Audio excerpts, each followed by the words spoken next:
Using the tools in the Tools Manager. MapInfo Pro contains tools that simplify mapping tasks, convert MapInfo Pro files to different file formats and vice versa, automate tasks for working with DBMS tables, and more.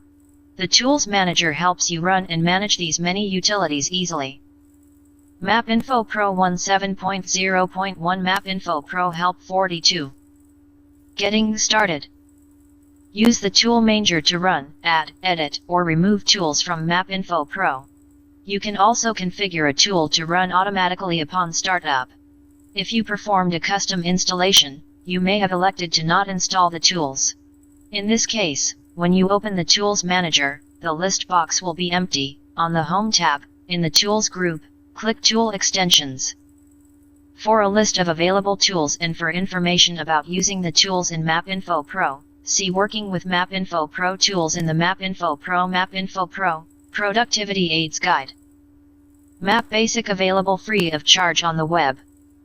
The Map Basic development environment is a free download.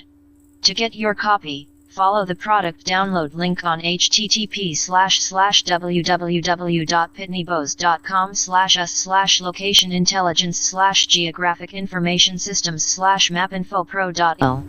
There is also information there about building custom applications and integrating MapInfo Pro into your application using the Map Basic development environment. To obtain your free copy of Map Basic and access other resources to enhance your use of MapInfo Pro, you need to register on the Pitney Bowes Incorporated site before accessing this download page.